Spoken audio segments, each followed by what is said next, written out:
हरे कृष्ण।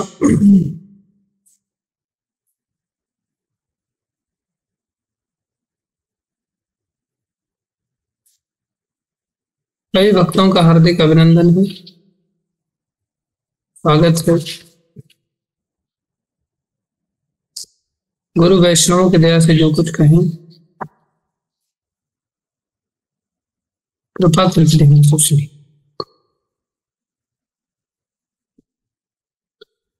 सर्वप्रथम भगवान ने पहले 5 श्लोकों में इस संसार के बारे में बताया, जैसा कि हमने सीखा है कि ये संसार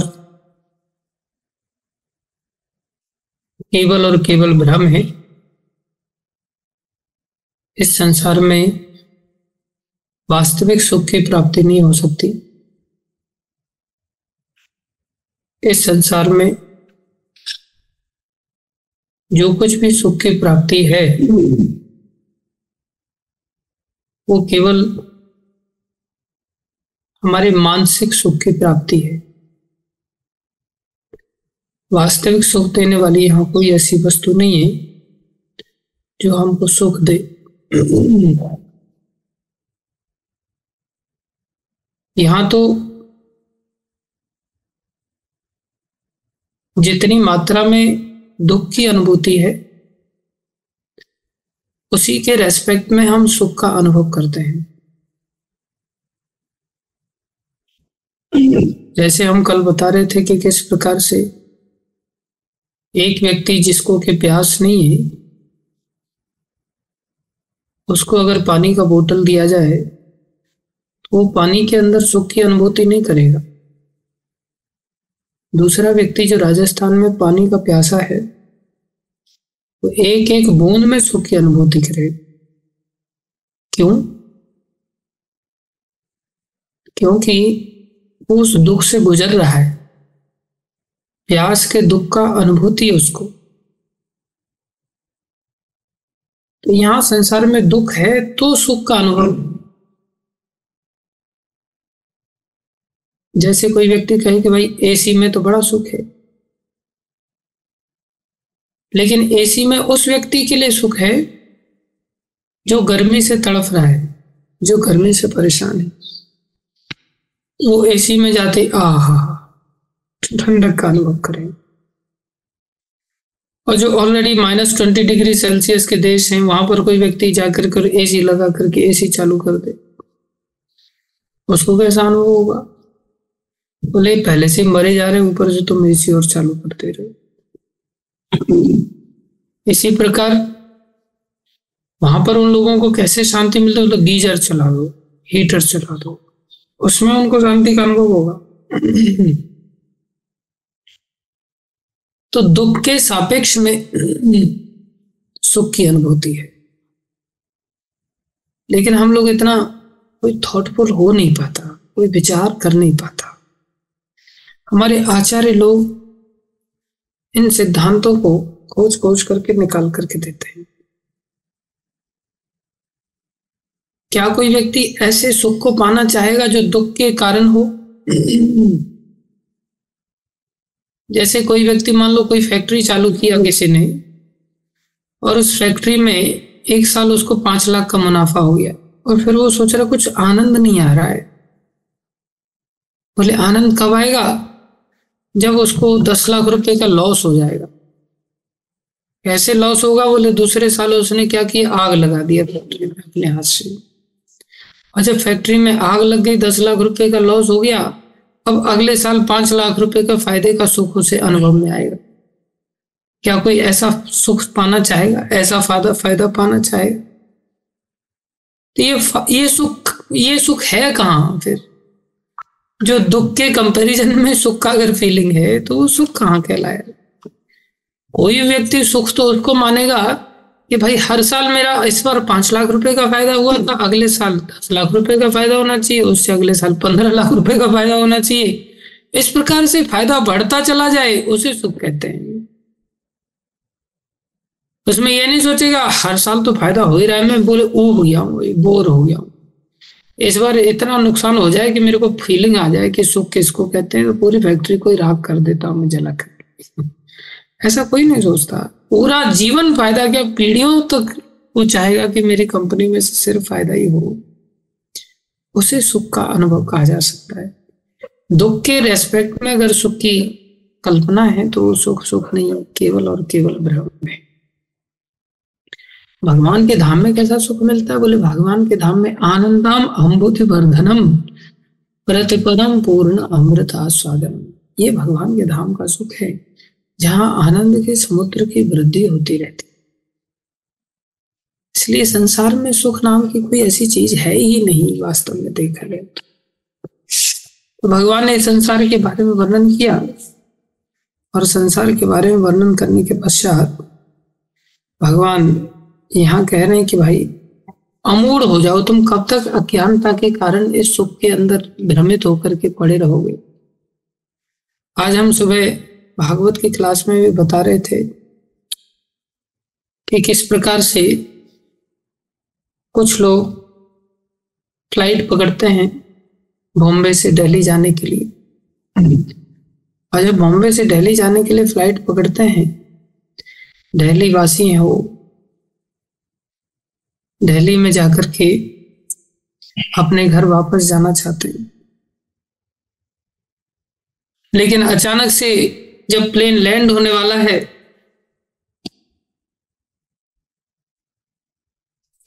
15.8 नहीं 15.6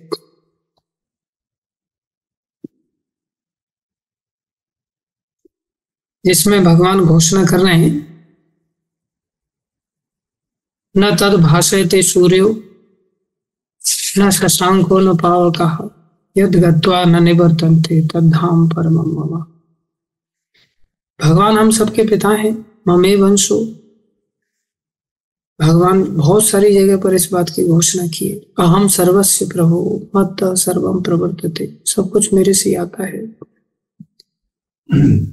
हम बता रहे थे कि वो प्लेन में लोग अपने घर वापस जाना चाहते हैं, दिल्ली लैंड होना चाहते हैं, लेकिन अचानक से सूचना मिलती है कि आपका प्लेन हाईजैक कर लिया गया है 4 आतंकियों ने, और अब ये प्लेन दिल्ली में लैंड न होकर के अब ये प्लेन काठमांडू उतरने वाला है।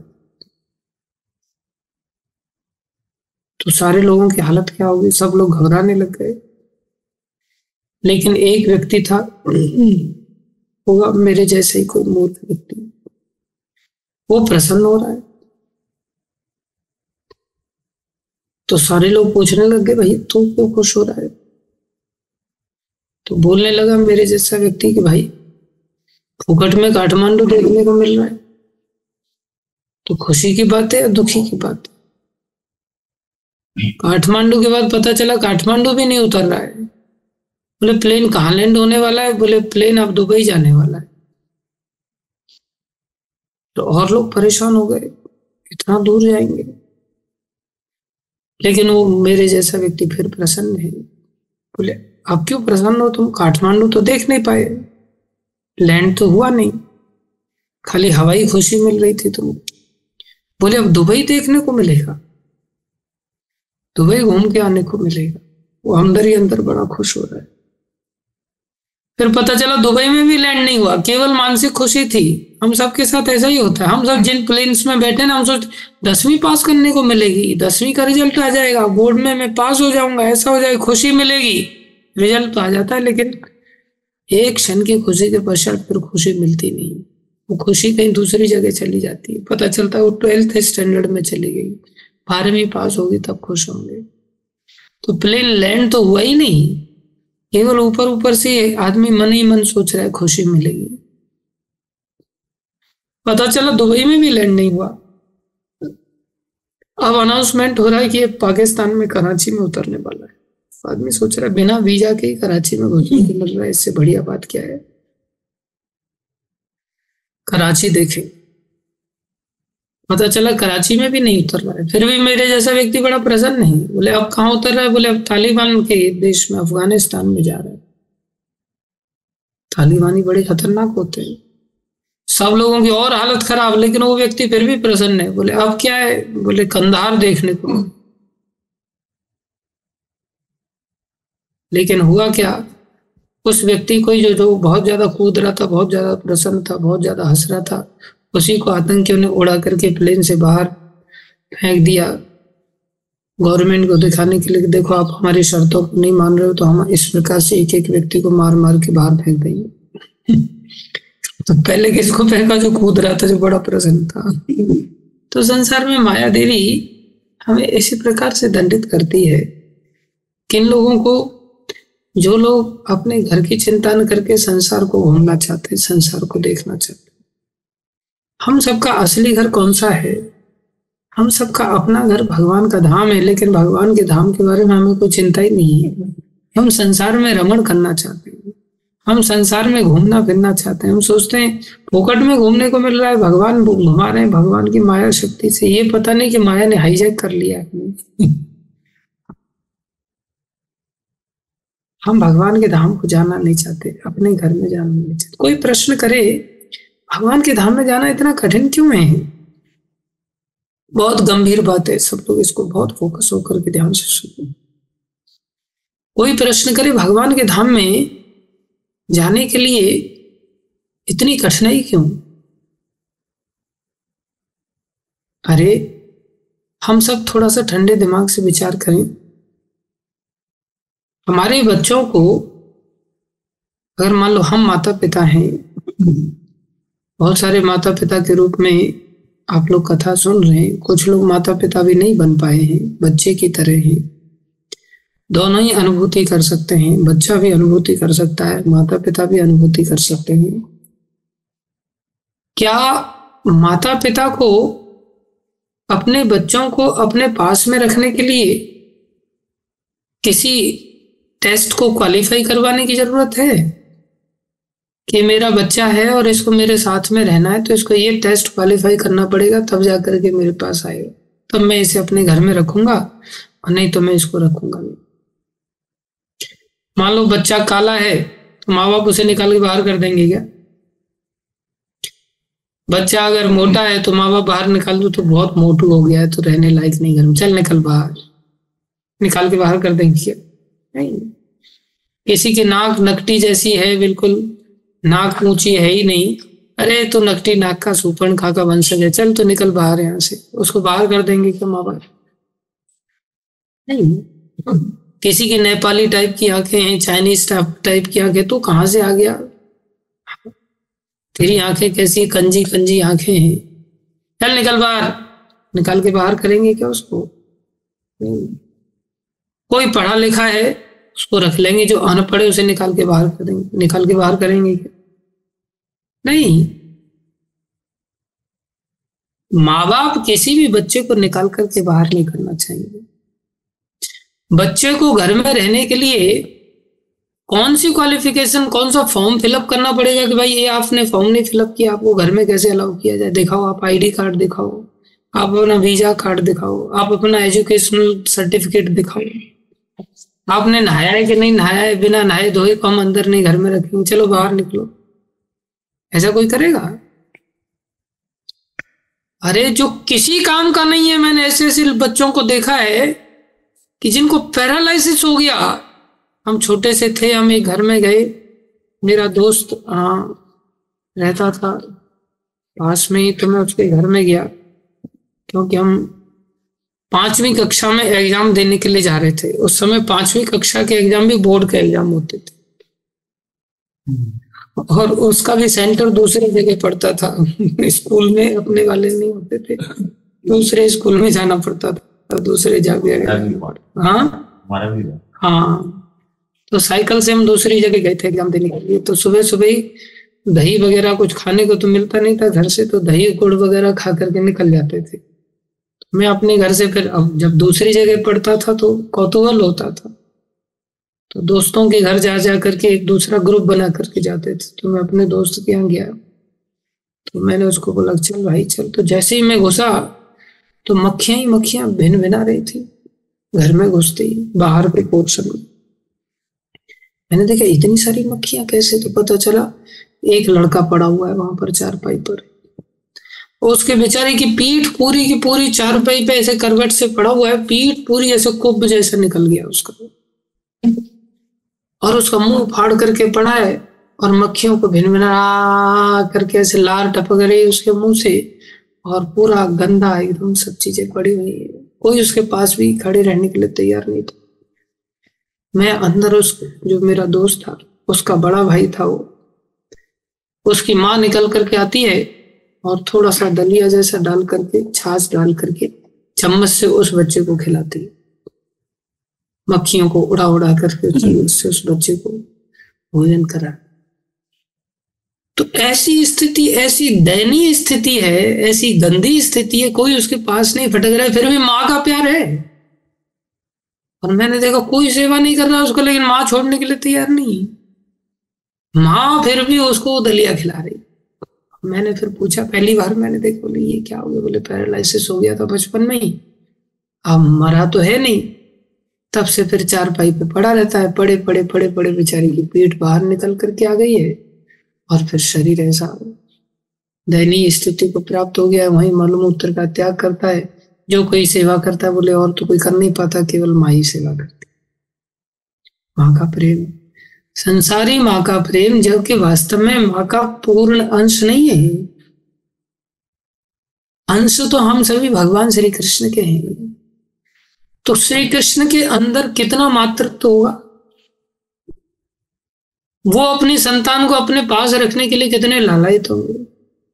क्या वो किसी भी संतान की क्वालिफिकेशन को देख करके संतान को बाहर करना चाहेंगे? क्या कभी नहीं करना चाहिए। जैसा भी है तो मेरा ही ना। मम सब प्रिय सब मम उपजाए, बोले जितने भी जीव हैं सब मेरे को प्यारे हैं, क्यों? सबको मैंने पैदा किया। तो भगवान का जो घर है वही तो हमारा घर है।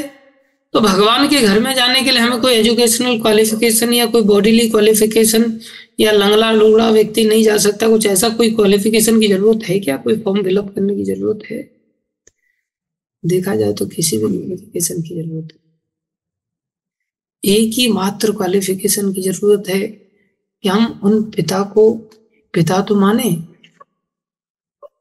हम उनको अपना घर का सदस्य तो माने, उसे अपना घर तो माने। माँ बाप की ओर से घर से नहीं निकाला गया है, औलाद खुद ही घर को छोड़ देती है। ये औलाद की समस्या है। और औलाद क्या संसार में भगवान जैसे पिता को छोड़ करके सुखी हो सकती है?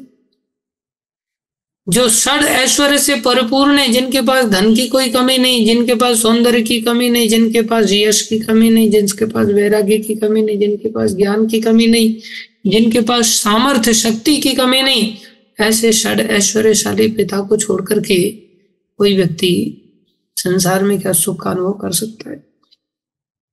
कभी सुख का अनुभव नहीं कर सकता। हाँ, किसी भिखारी को छोड़ करके चले जाएं बाहर और हम अमीर बन जाए तो अलग बात है, लेकिन हम भगवान को छोड़ करके भिखारी बन करके बाहर अमीर बन करके चेष्टा करें तो कैसे बन सकते हैं? इसलिए हमारे दुखों का मूल कारण है हमने भगवान का त्याग किया हुआ है।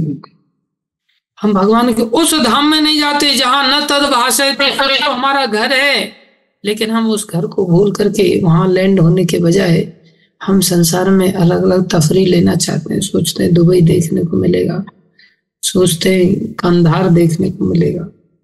इस प्रकार से संसार को देखने चले। अरे देखना ही है तो माँ बाप की उंगली पकड़ के देखो भाई, नहीं तो मेले में खो जाओ। हम माँ बाप की उंगली छोड़ करके, भगवान की उंगली छोड़ करके संसार को देखना चाहिए। भगवान कह रहे वो धाम जहां किसी सूर्य की भी आवश्यकता नहीं, जहां चंद्रमा की भी आवश्यकता नहीं, न तद भाषयते सूर्यो न शशांको न पावका, यद गत्वा न निवर्तन्ते, वहां चले जाए अर्जुन कोई व्यक्ति, तद धाम परमम मम, वो वापस नहीं आता। वो धाम मेरा धाम है, वो धाम हम सबका असली घर है। तो जब असली घर है, उस घर की जब हम संतान हैं, तो उस घर में जाने में कठिनाई होगी या घर से निकलने में कठिनाई होगी? अपने घर में जाने में कठिनाई नहीं होगी, अपने बाहर किसी और के घर में जाने में 50 बार पूछना पड़ेगा अंदर आए क्या। अपने घर में जाने में पूछने की जरूरत है क्या, अंदर आए क्या? बोले कैसी बात कर रहे हो, आपने पराया बना दिया हमको, ऐसे पूछ रहे हो। तो भगवान के धाम जो हमारा घर है उसमें अंदर आने की परमिशन भी लेने की जरूरत नहीं, कोई क्वालिफिकेशन की जरूरत नहीं है। एकमात्र क्वालिफिकेशन की जरूरत, फिर भी देखो हमें कितना कठिन लगता है भगवान के धाम में जाना, अपने घर में जाना। क्यों? हम उस घर को भूल गए, हम उन भगवान को भूल गए। इसलिए एकमात्र क्वालिफिकेशन है कि हम उन भगवान को याद करें। बस भगवान याद आएंगे तो भगवान का जो घर है वो भी हमें याद आ जाएगा, हम अपने घर में सहजता से चले जाएंगे। लेकिन एक चीज और याद रखनी पड़ेगी। क्या चीज याद रखनी पड़ेगी? बोले हम कितनी भी उठा पटक कर लें, शास्त्र ऐसा कहता है, हम कितनी भी उठा पटक कर लें, कितना भी नाम जप लें, कुछ भी कर लें, लेकिन हम ये क्लेम नहीं कर सकते कि आप हमें भगवान अपने धाम में क्यों नहीं बुलाए। हमने इतना भजन किया, इतनी क्वालिफिकेशन हम अपनी सिद्ध कर रहे हैं, इतने दिन हो गए मंगल आरती अटेंड करते करते, आप अभी तक बुला क्यों नहीं रहे? क्वालिफिकेशन तो कुछ लग नहीं रही है, फिर भी आप हमें नहीं बुला रहे। कोई व्यक्ति प्रश्न कर सकते। हाँ, ये बात सही है। इस संसार में हम सभी गिरे हुए लोगों को हम अपनी सामर्थ्य से भगवान के धाम में प्रवेश नहीं कर सकते। हमें तो केवल भगवान चाहे तो हम भगवान के धाम में जा सकते। अब देखो कैसी विचित्र बात है। एक और तो कहा जा रहा है कि अपने घर में परमिशन लेने की जरूरत है क्या? और एक और कहा जा रहा है कि नहीं, हम कितनी भी 16 नहीं, 32 नहीं, 64 नहीं, कितने भी नाम जप लें, कितना भी कुछ भी कर लें, ये नहीं कह सकते भगवान को कि आप उठा के क्यों नहीं ले जा रहे। हम भगवान को प्रश्न नहीं कर सकते, तो फिर कैसे जाएंगे? बोले भगवान की इच्छा होगी, भगवान की इच्छा होगी तो ले जाएंगे, नहीं इच्छा होगी तो नहीं ले जाएंगे। फिर तो हम वही क्वालिफिकेशन शो करने वाली बात हो गई ना। तो फिर भी ये बोले इतना सब झमेला क्यों लगाया गया, ये पढ़ो, ये करो, उतना नाम जपो, ऐसा करो, वैसा करो। भगवान ने नहीं चाहा तो इतना सब कुछ किया, और सब कुछ भगवान की चाहत पर ही निर्भर कर रहा है। भगवान ने नहीं चाहा तो तब क्या होगा? बोले ये चाहत की लड़ाई है कि हम भगवान के धाम में घुसना चाहते हैं, और अभी तक तो भगवान ने दरवाजा खोला नहीं, क्योंकि भगवान ही उठा करके लेके जाएंगे अपने धाम में। तो इसका मतलब अभी तक तो भगवान ने चाहा नहीं, हम तो चाह रहे हैं। इतना सुबह सुबह कष्ट कर रहे हैं, गीता पढ़ रहे हैं, भागवत पढ़ रहे हैं, नाम जप रहे हैं, आरती कर रहे हैं, सब कुछ कर रहे हैं, भक्ति के सभी अंगों का पालन करने की पूरी चेष्टा कर रहे हैं, फिर भी भगवान अपने धाम में क्यों नहीं उठा करके लेके जा रहे हैं? उनकी चाहत की कमी लग रही है, लगता है। हमारी ओर से तो कोई कमी नहीं, और वो भी पता नहीं, उन्होंने चाहत नहीं की तो क्या होगा। बोले नहीं, ये बात हम अपने दिमाग में हमेशा के लिए डाल लें, इस बात को कभी भूलना नहीं। कौन सी बात? बोले हम चाह रहे जाना और भगवान नहीं चाह रहे मान लो बुलाना, और यहां से पता चल रहा है कि इवेंचुअली ताकत तो भगवान की ज्यादा है, उनका ही निर्णय फाइनल होगा, और उन्होंने नहीं चाहा तो फिर तो गाड़ी गई हमारी। इससे अच्छा तो वो कम से कम संसार में ही अपना घर बना लेते हैं। ऐसा सोच के व्यक्ति चेष्टा करे तो बोले नहीं, उसमें मूर्खता है। बोले उसमें मूर्खता कहाँ है? उसमें तो बुद्धिमानी है, क्योंकि सामने वाला उसके ऊपर तो हमारा जोर चलने वाला नहीं। बोले नहीं, ये बात अपने दिमाग में हम सब बिठा लें। इस लड़ाई में अर्थात हमारी जाने की चाहत और उनकी न बुलाने की चाहत, अगर ऐसी लड़ाई भी मान ली जाए थोड़ी देर के लिए कि हम जाना चाहते हैं और वो उठा के नहीं ले जा रहे हैं, गलती उनकी है, और हम लड़ाई लड़ रहे हैं, फिर भी हम भजन कर रहे हैं, फिर भी हम गीता का अध्ययन कर रहे हैं। अभी तक बीच के 6 अध्यायों में भक्ति एक प्रकार से कंप्लीट हो रही थी, अब तो 15वें अध्याय में पहुंच गए, अभी तक विमान नहीं आया। बोले जैसे गोकर्ण जी कथा सुना रहे थे और बहुत सारे लोग, गांव के लोग कथा सुन रहे थे, और उसमें देखा अरे चाहत कैसी अजीबोगरीब चाहत है इनकी, भगवान की भी विमान भेज दिया धुंधकारी के लिए। वाह, भूत प्रेतों के लिए विमान भेजा जा रहा है, हमारे लिए विमान नहीं भेजा जा रहा है। बोले हमने भी तो कथा सुनाया, सुनाने वाले का भी कोई महत्व नहीं, जिससे कथा सुनी उसमें भी सुनने वालों में भूतों के लिए विमान आ गया। ये कैसी चाहत विचित्र है। इससे अच्छा तो बाकी सुनने वाले सोचते तो हम भी बैठ के जाते हैं। बोले ये कैसी ऊट पटांग चाहत है, ऊपर वाले को दिखाई नहीं दे रहा लग रहा है। जैसे हम लोग सोचते हैं ना कई बार, ऐसे भूतों के साथ इतना अच्छा हो रहा है, बताओ। संसार में देख करके लोगों को हमें भी आश्चर्य होता है, ये ऊपर वाला भी कैसा मैनेजमेंट करता है। इतने दुष्ट लोग हैं, दारू पी रहे हैं, ये सब कर रहे हैं, फिर भी देखो इनके मजे आ रहे हैं। और हम रात दिन कथा सुन रहे, विमान हमारे लिए आ नहीं रहा है। ये तो बहुत बढ़िया था, इसने 4-4 5-5 वेश्याओं को रखा था और खूब दारू पिया, सब कुछ किया, और अंत में देखो भूत भी बन गया, और भूत शरीर में भी बोले थोड़ा सा। अब इसे क्या कहेंगे, भागवत कथा का परिणाम कहेंगे या भूत बनने का परिणाम कहेंगे? अगर भागवत कथा का परिणाम था तो फिर तो सुनने वालों के लिए, सबके लिए आना चाहिए था। लेकिन ये अकेला भूत था तो इसके लिए विमान आया, तो ऐसा लगता भूत का ही परिणाम है।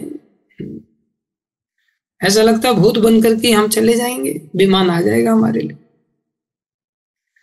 बेस्ट है भूत बन के कथा सुनना, फिर तो मनुष्य शरीर में कथा सुनने से ही नहीं है। मान लो थोड़ा बहुत कथा का ही परिणाम है, तो फिर भूत बन के कथा सुनेंगे। ये जबरदस्ती हाथ धो के क्यों पीछे पड़े कि आप लोग मनुष्य शरीर को मत बर्बाद करो, कथा सुनो कथा सुनो। बोले ऐसा प्रश्न उठ सकता है, भगवान कैसी कृपा करते। बोले दुष्टों के साथ अच्छा करते हैं, और हम जैसे मेरे जैसे अच्छे व्यक्ति के साथ, विशेष रूप से आदमी क्या सोचता है, मेरे जैसे अच्छे व्यक्ति के साथ 2 वक्त की रोटी देना भी इनको भारी पड़ रहा है, जबकि इनके पास कोई किसी चीज की कमी थोड़ी है। अनेकों लक्ष्मियां इनकी सेवा कर रही है, मेरे को दाल रोटी मिलती रहे तो क्यों मैं इतना फालतू में गधा मजूरी करूँ। व्यक्ति सोचता है अच्छे लोगों के साथ बुरा हो रहा है और बुरे लोगों के साथ अच्छा। कारण बोले कारण ऊपर वाला, इनकी चाहत बड़ी ऊट पटांगे। बोले इनकी मौज चल रही है, इनकी मनमर्जी चल रही है सब कुछ।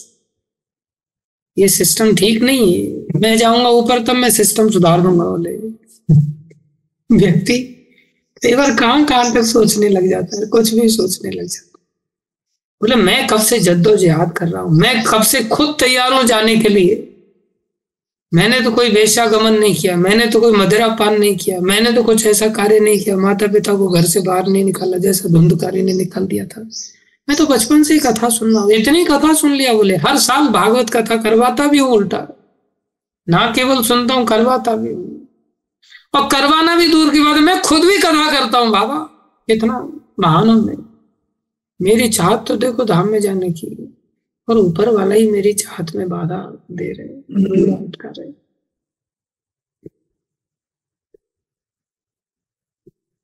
वास्तव में क्या है, बोले अगर हम इसे इस दृष्टिकोण से भी देखें कि गलती मेरी नहीं ऊपर वाले की गलती, और पता नहीं ऊपर वाला सामर्थ्यशाली है इसलिए क्या कर सकते, ज्यादा कुछ बोल भी नहीं सकते। ज्यादा कुछ बोलेंगे तो उनके अनुयायी हमारे ऊपर, इसलिए चुपचाप मन ही मन ऐसी शंकाओं को हम अंदर ही अंदर रखते हैं और किसी को कह नहीं पाते, ऐसा फील कराते गलती हमारी है ही नहीं, गलती तो भगवान की है। और सामर्थ्यशाली होने के कारण पता नहीं उनकी चाहत में कुछ ऐसा परिवर्तन आएगा भी कि नहीं आएगा, आखिर में हम कभी जा पाएंगे कि नहीं जा पाएंगे। नहीं, आचार्य कहते हैं अगर इसे लड़ाई भी मान लिया जाए कि वो नहीं आने देना चाहते और हम अपनी चाहत में बड़े प्रबल है, हम जाना चाहते हैं, तो भी इस लड़ाई का जो निर्णय है वो पहले ही घोषित कर दिया गया है। क्या घोषित कर दिया है? बोले भगवान की पराजय होने वाली है, भगवान की पराजय होने वाली है, उनको अपनी चाल बदलनी पड़ेगी, जीत हमारी ही होने वाली। अगर जीव ठान ले कि नहीं मेरे को तो जाना ही है किसी भी हालत में, देखता हूं कब तक रोकेंगे आप। सामर्थ्य भगवान की है, भगवान ही उठा करके लेके जाएंगे, लेकिन अगर जीव ठान ले कि मुझे उस धाम में प्रवेश करना है तो पराजय भगवान की ही है। भगवान को पराजित होकर के उस जीव को उठा करके लेके जाना पड़ेगा। बस रिजल्ट में आने में देर थोड़ी लग सकती है। जैसे यशोदा मैया ने ठान लिया कि कृष्ण मैं तुम्हें बांध के छोड़ूंगी, तुम ये मत सोच कि तू बच जाएगा आज। जब यशोदा मैया ने ठान लिया तो आखिर में भगवान की पराजय निश्चित थी। चाहे ब्रह्मा जी की 4 खोपड़ियां सर चकराने लगे, चक्कर आने लगे उनको, ऐसा कैसे हो रहा है, शंकर भगवान हैरान हो रहे हैं, इंद्रदेव आदि हैरान हो रहे हैं, ऐसा कैसे हो सकता है। योगी लोग जिनको अपने ध्यान से कभी छू भी नहीं पाते, पहुंच भी नहीं पाते उनके नजदीक, और ये देखो दौड़ करके इन्होंने पकड़ करके इनको बांध दिया, जकड़ दिया, उनको बांधना पड़ा। भगवान ये लीला क्यों करते हैं? हम जैसे मूर्खों के लिए करते हैं कि जो भक्त ठान लेता है ना, तो भगवान सिर्फ ये प्रयास देखते हैं कि इसकी जो ठाना है, इसने जो पक्का निर्णय ले लिया है, इसमें दम कितना है। और ये केवल भगवान ही नहीं, भगवान के भक्त भी ऐसे बिक जाते हैं। जैसे लोकनाथ गोस्वामी थे, उन्होंने ठान लिया था मैं किसी को शिष्य नहीं बनाऊंगा। ये बहुत बड़ा खतरनाक काम है शिष्य बनाना। कौन शिष्य बनाएगा? शिष्य के पाप लेने पड़ते अपने सर पर। लेकिन जब शिष्य प्रीति के कारण ठान लेता है, नरोत्तम ठाकुर ने ठान लिया, नहीं मैं गुरु तो आप ही को बनाऊंगा। अब देखो गुरु चेले में लड़ाई हो रही है आपस में, तो चेले ने सोच के रखा है गुरुजी मैं आपको गुरुजी बनाऊंगा, और गुरुजी ने सोच के रखा है मैं किसी को चेला नहीं बनाऊंगा किसी भी कीमत पे। लेकिन ठान लिया उन्होंने, अंत में गुरुजी को हारना पड़ा और उनको चेला बनाना पड़ा। ना केवल इतना, भक्ति सिद्धांत महाराज ने गौर किशोर दास बाबा जी महाराज को जबरदस्ती गुरु बनाया, धमकी देकर के गुरु बनाया, अगर आप नहीं गुरु बनेंगे मैं प्राण त्याग दूंगा, या तो मेरे को चेला बना लो।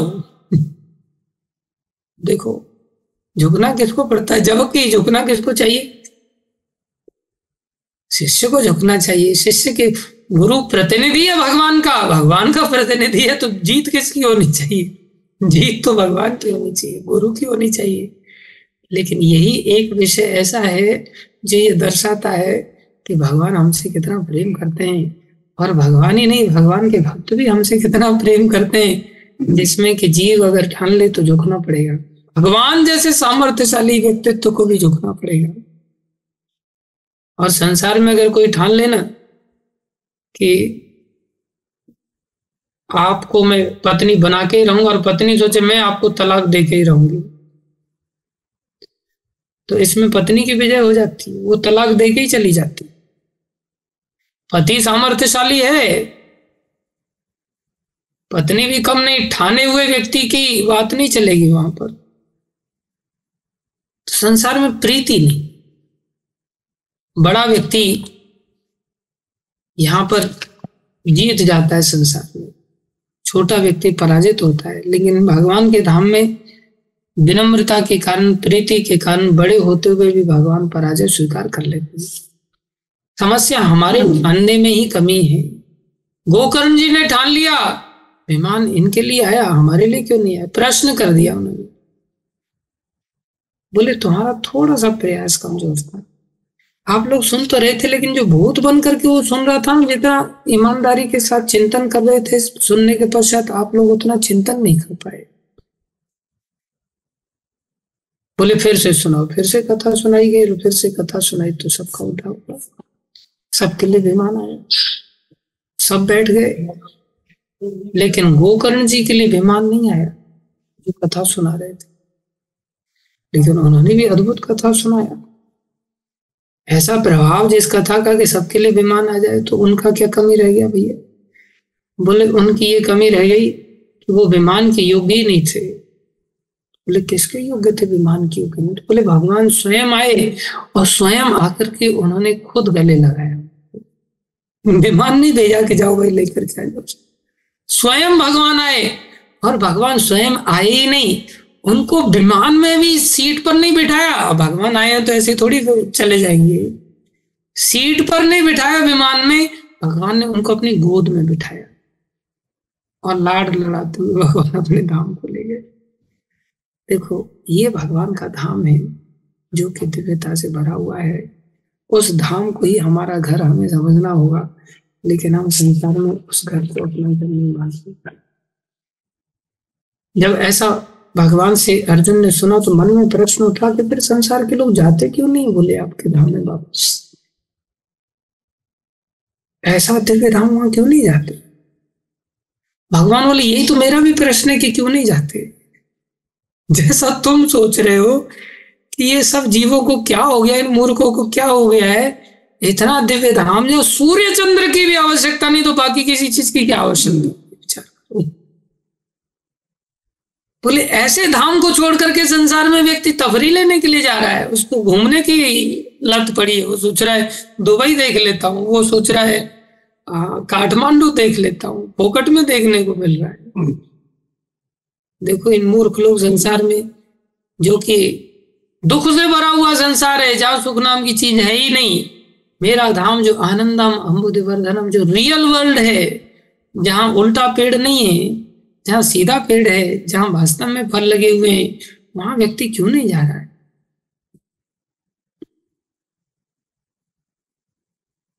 तो भगवान अर्जुन के इस बात को बोले मुझे भी इस बात को लेकर के आश्चर्य है कि किसी और के नहीं है। बोले ये सब के सब जीव मेरे ही है, ये मूर्ख समझ नहीं रहे।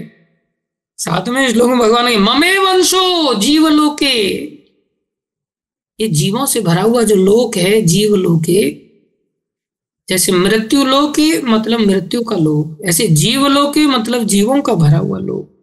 ये संसार इतने जीवों से भरा है कि सुई के नोक के ऊपर भी बोले इतने जीव हैं कि हम गिन नहीं सकते। सुई के अग्रभाग के पॉइंट पर इतने जीव हैं कि हम गिन नहीं सकते, हमें नहीं दिख रहे, इतने सूक्ष्म जीव होते हैं। ये सारा संसार जीवों से भरा हुआ है। और भगवान कह रहे हैं ये किस, बोले ये संसार में न इंद्र के अंश हैं, न चंद्र के अंश हैं, न शिव के अंश हैं, न ब्रह्मा के अंश हैं, न दुर्गा के अंश हैं। मम एव मतलब मेरे ही मतलब ऐसा नहीं कि मेरे और किसी और के भी हो सकते, नहीं, केवल और केवल मेरे ही अंश हैं। ये बात हमें समझ में आती है क्या? ये बात हम कहाँ समझ पाते हैं? हम तो सोचते हैं हम पिताजी के अंश हैं, रमेश नाम के जो पिताजी है ना उनके अंश हैं, जो विधि माता है ना उसके अंश हैं हम। अरे न विधि के अंश है, न निधि के अंश है, हम किसी के अंश नहीं। हम किसके अंश हैं? हम श्री कृष्ण के अंश हैं। और कोई विधाता नहीं हमारा, केवल और केवल श्री कृष्ण ही हमारे विधाता हैं। ये भगवान घोषणा कर रहे। और ये कैसे? बोले जीव भूत, दो प्रकार के जीव होते हैं, एक होते ब्रह्म भूत, एक होते जीव भूत। जो मुक्त पुरुष होते हैं उनको ब्रह्म भूत कहते हैं, और जो बंधन में मेरे जैसे बंधे हुए होते हैं वो जीव भूत कहलाते हैं। जो मुक्त होते हैं वो ब्रह्म भूत कैसे होते हैं? ब्रह्म भूत बोले ब्रह्म भूत प्रसन्न आत्मा, न सोचती न कांक्षती, वो निरंतर प्रसन्न रहती है। जैसे भगवान श्री कृष्ण को आप देखेंगे निरंतर मुस्कुराते रहते हैं। और कोई मेरे जैसा व्यक्ति बेचारा मुंह लटका करके बैठा रहता है। कुछ भक्त लोग होते हैं जो ब्रह्म भूत प्रसन्न, जिनकी हंसी रुकती नहीं, वो हंसते ही रहते हैं बस। मतलब भक्ति कुछ ज्यादा ही अच्छी बढ़ गई है उनकी, जिसके कारण ऐसी स्थिति आ जाती है भक्तों की। और आश्चर्य कैसा?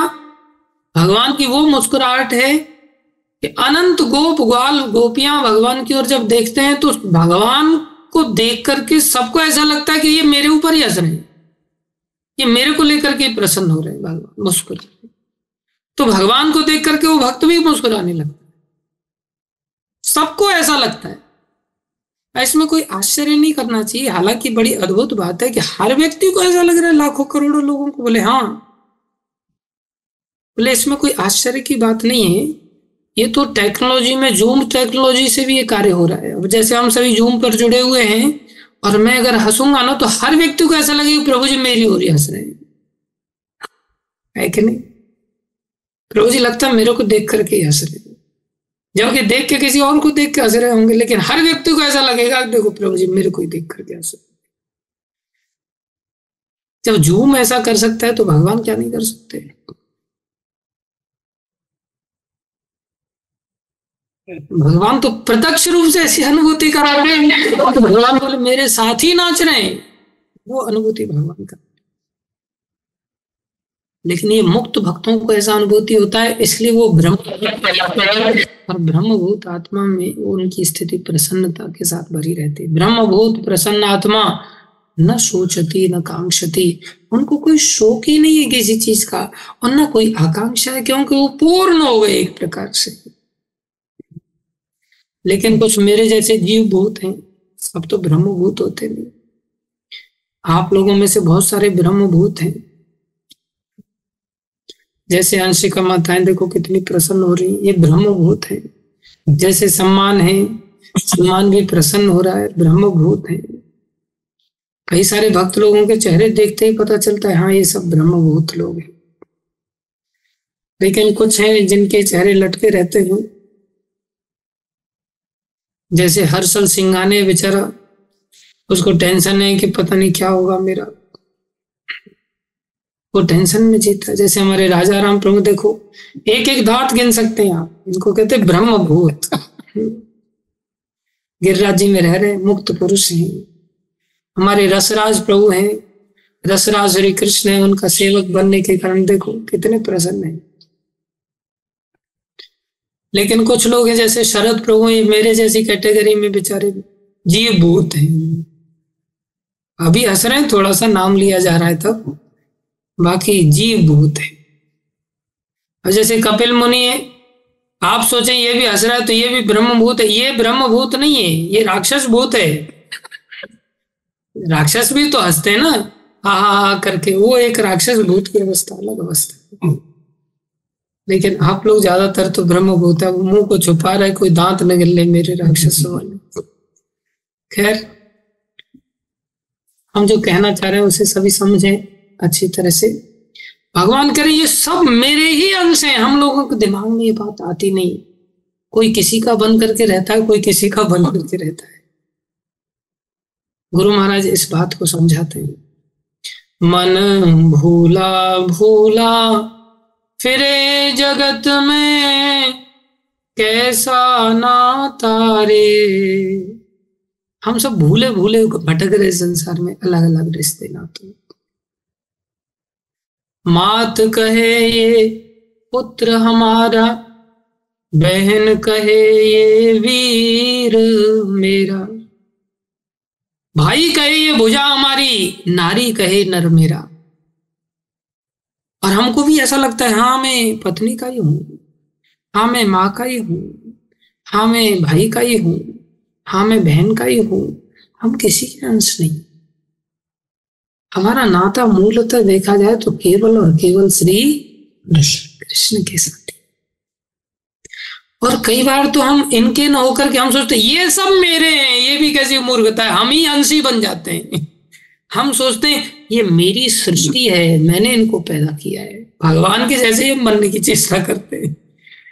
एक तो मूर्खता कि हम भगवान के न होकर के किसी और के स्वयं को मानते हैं, और दूसरी मूर्खता कि हम औरों को अपना मानने लगते हैं। दोनों ही मूर्ख हैं। भगवान श्री कृष्ण के न बन करके हम किसी और के बनने की चेष्टा करते हैं, या भगवान श्री कृष्ण को अपना न बना करके किसी और को अपना बनाने की चेष्टा करते हैं। ये दोनों ही ओर से मूर्खता है। कोई किसी को पति बनाने के पीछे पड़ा, ये पति बन जाए बस मेरा, कैसे भी करके, कब बनेगा। कोई किसी को बेटा बनाने के पीछे पड़ा है, वैसे तो हो नहीं रहे, कम से कम गोद ही ले ले, गोद का बेटा है बोले। इस प्रकार से संसार में हम अलग अलग लोगों को, अलग अलग चीजों को अपना बनाने की चेष्टा करते हैं। और भगवान क्या घोषणा कर रहे हैं, कितनी अच्छी बात बता रहे हैं। भगवान कह रहे हैं अर्जुन, ऐसा नहीं है कि पहले ये मेरे थे और अभी ये राजा राम जी के हो गए, अभी ये नरेंद्र जी के हो गए। नहीं, सनातना ये मेरे थे, मेरे हैं और सदा मेरे ही रहेंगे। ये नहीं कि कोर्ट मैरिज कर लिया इन्होंने तो किसी और के हो जाएंगे कोर्ट के निर्णय के अनुसार। नहीं, ये भटकने के लिए चला गया बेचारा। गंधार चला गया लैंड करने के लिए, इसको पता नहीं कि माया इसको थप्पड़ मार करके इसको मार डालेंगे। भगवान यहां घोषणा करे ममे वंशो जीवलोके जीव भूत सनातना। और एक बात ध्यान रखना, बहुत गंभीर बात है, हम लोग इन सिद्धांतों को समझ नहीं पाते, कई बार हम भटक जाते हैं। भगवान कह रहे ममेव अंशो, मेरे अंश हैं। मेरे अंश हैं का अर्थ क्या निकलता है? जैसे मान लो एक कागज का टुकड़ा कागज लिया जाए और उस कागज का टुकड़ा काट दिया जाए, तो जो कागज का टुकड़ा है वो कागज का मूल कागज का क्या कहलाएगा? अंश कहलाएगा।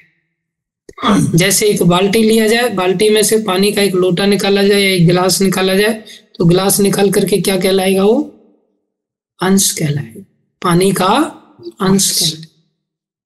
जैसे एक विशाल पत्थर का टुकड़ा लिया जाए, उसको थोड़ा सा तोड़ दिया जाए, उसमें से छोटे छोटे पत्थर के टुकड़े जो निकलेंगे वो क्या कहलाएंगे? अंश कहलाएंगे। बोले हम ऐसे वाले अंश नहीं हैं, हम ऐसे वाले अंश नहीं। अंश शब्द से दिमाग में यही आता है, बड़े में से छोटे छोटे हम काट दिए गए और काट करके बोले हमें बना दिया। बोले हम वो वाले अंश हैं कि नहीं? बोले इस बात को भगवान ने पहले घोषणा कर दिया, इस आत्मा का टुकड़ा नहीं हो सकता। नैनम छिंदंती शस्त्रानी, इस आत्मा को आप किसी कैंची से किसी हथियार से टुकड़ा नहीं कर सकते, काट नहीं सकते। इसके नहीं तो हम भी कहेंगे मेरा अंश आगे चला गया, तुम्हारा अंश कहां से आ गया भाई? मेरे में से ही निकला, अरे तुम में से निकला तो काट के निकला तुम में से। नहीं, ये मूर्खता है हमारी। याद रखें इस बात को, अंश नहीं तो फिर कैसे अंश हैं?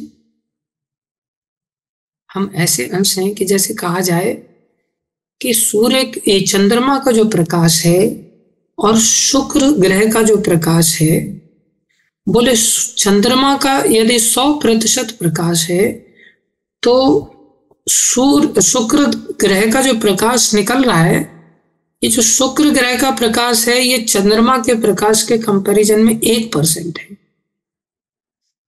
मतलब एक अंश है, 100 का एक हिस्सा। तो इसको कहेंगे एक अंश प्रकाश कौन दे रहा है? बोले शुक्र का प्रकाश निकल रहा है चंद्रमा के प्रकाश के कंपैरिजन। अब इसका अर्थ ये नहीं लेना चाहिए कि चंद्रमा के प्रकाश में से जो 100% था उसमें से 1% निकाल दिया गया और 1% निकाल करके अब शुक्र के पास आ गया है। अब चंद्रमा के पास 99% बचा है और यहाँ 1% आ गया है। ये अगर जोड़ दिया जाएगा तो 100 हो जाएगा, ये अगर निकाल दिया जाएगा तो वहां 99 हो जाएगा, यहाँ 1 हो जाएगा। ऐसा नहीं समझना चाहिए। इसको समझाने के लिए समझाया है कि एक अंश है, आंशिक ताकत है इसके अंदर।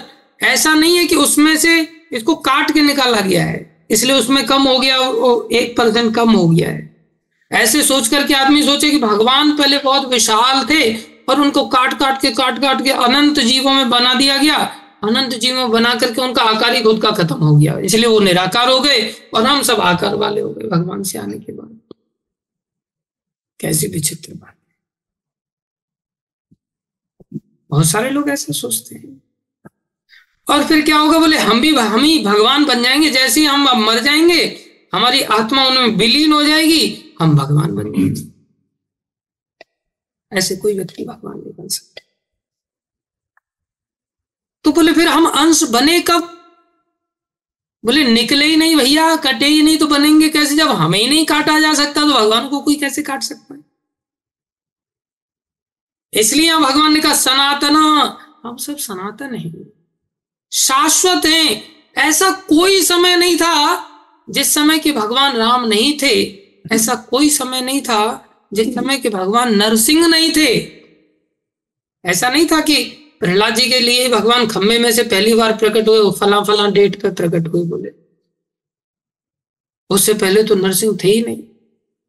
नहीं, उससे पहले नरसिंह थे।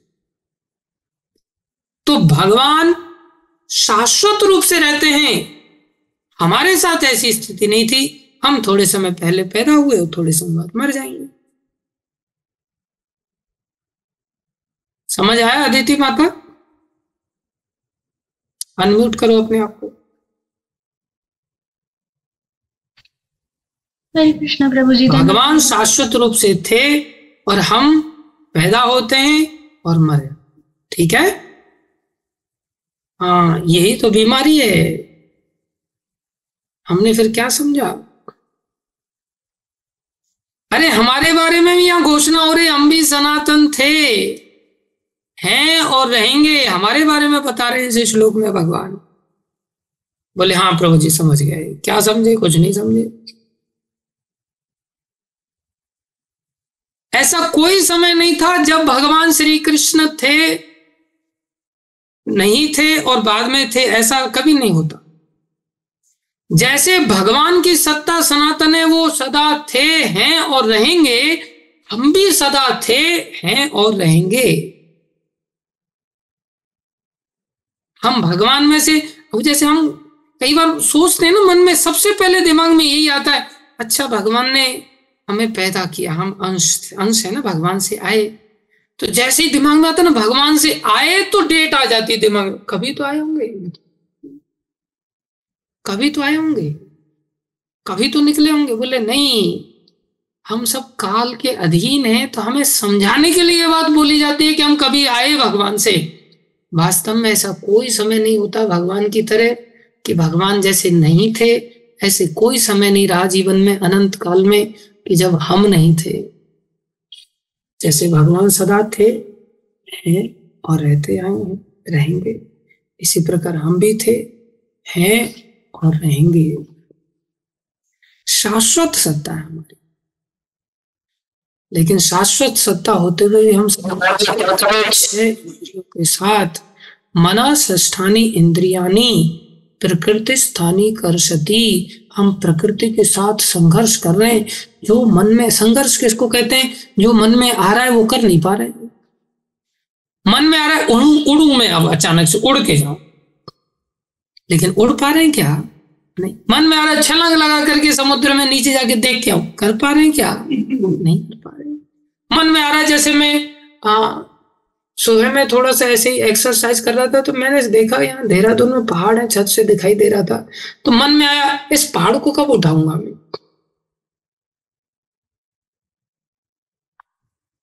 कब ऐसी ताकत आएगी कि मैं इस पहाड़ को उठा लूं। होता है ऐसा, मन में आया कंस के तो उसने महेंद्र पर्वत को उठा लिया, मन में आया रावण के तो उसने कैलाश पर्वत को उठा लिया। मैं पॉसिबल है? क्यों पॉसिबल नहीं? मैं सोचा एक भक्त को उठाकर मैंने तेरे को उठा लिया मैंने, ऐसी ताकत कब आएगी कि जब मैं इस पहाड़ को उठा लूंगा। तो संसार में हमारे मन में आता है, वो कर पाते हैं क्या? मन में अभी पकौड़े खाने को मिलने चाहिए यार, गर्मा गर्म, लेकिन रख दी जाएगी सूखी बाजरे की रोटी, खाओ और इससे सर फोड़ो अपना। मन जो करता है ना वो होता नहीं है। ये संसार की सबसे बड़ी समस्या है। तो जब मन के अनुसार जीवन जी नहीं पा रहे हैं, तो इसको कहते हैं संघर्ष। प्रकृति स्थानी कर्षति, बेचारा मन इंद्रियां तड़प तड़प करके संसार में ऐसे ही एक एक दिन घुट घुट के निकालना पड़ता है। लेकिन भगवान के धाम में क्या होता है? भगवान चिंता कर रहे हैं, भगवान के धाम में क्या होता है? बोले जाते जो मन में आए सो कर सकते हो। ऐसा धाम है। व्यक्ति की उतनी ताकत आ जाती है, उतनी ताकत आ जाती है कि व्यक्ति जो चाहे सो कर सकता है, जो चाहे सो कर सकता है। इसका अर्थ ये नहीं कि वहां जाकर के भगवान कोई चाहे कि मैं भगवान आप ही को पटक देता हूँ और आपकी परमिशन हड़प लेता हूँ। ऐसा धाम में जाकर के कोई व्यक्ति करता नहीं है क्योंकि धाम में ऐसी इच्छा ही नहीं होती जैसी दुष्ट इच्छाएं संसार में होती है हमारी।